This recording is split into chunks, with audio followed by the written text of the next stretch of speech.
What's up, everyone? Welcome to this day in Philly sports history for September 21st, 2022. Before I get into this day, for those of you who don't listen to the pod, one, you should be. Go ahead and subscribe. We dropped a new episode last night on the 1964 Phillies.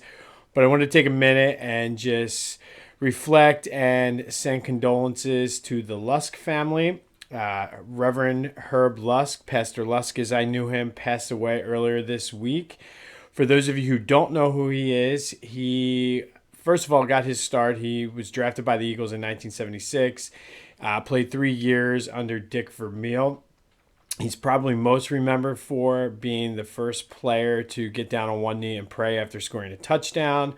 If you listen to the pod, I gave you the story that I had when he told me the story and talked to him in his office. He also he became a minister at the Greater Exodus Baptist Church on Broad Street, if you're familiar with the Fairmount area. He started a not-for-profit organization. So People for People. I actually got my start in teaching at the People for People Charter School. I was blessed to have worked there for 9 years with that organization.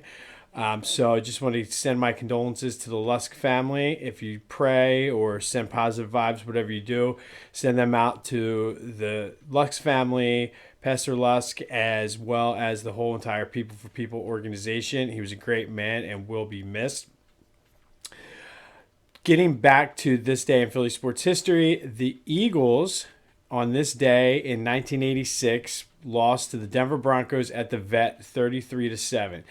While it might seem like just a random game to pick, it was their third straight loss to open up Buddy Ryan's era coaching the Eagles. It was his first year. They would go on to win the next two, but they were just a horrible team that year. They were a team in transition. They finished 5-10-1. Some of the few bright spots that Reggie White had 18 sacks, made the Pro Bowl. Mike Quick was a Pro Bowl receiver. They did draft Keith Byer, Seth Joyner, and Clyde Simmons that year. So they were starting to put some of those pieces in place of those teams that I grew up watching, and like the late 80, early 90 teams. Andre Waters and Wes Hopkins were already there. So kind of the core of that defense was already in place. Randall Cunningham was there. There was a three-way battle for quarterback between Randall, backup Matt Cavanaugh, and Ron Jaworski, who was the previous quarterback, kind of at the end of his career. One key stat, I don't know if it's a good thing or a bad thing, but they were by far the most sacked team ever. They had 104 sacks that year, which is way more than anybody has ever had since. They averaged the only team ever to be sacked 3 times per game.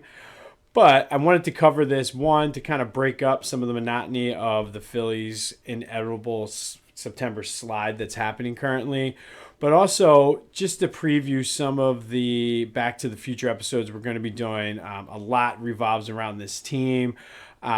And what kind of that transition they made from Buddy Ryan's first year into what they would end up becoming. But this day in Philly sports history, the Eagles lost to the Broncos 33-7 at the Vet in 1986. Be sure to like and subscribe to the YouTube channel. Follow me on Twitter and TikTok, Jimbo_Mont.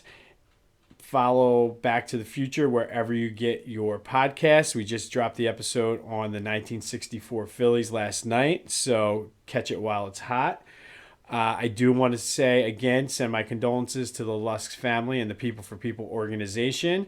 And until next time, I will see you when I see you.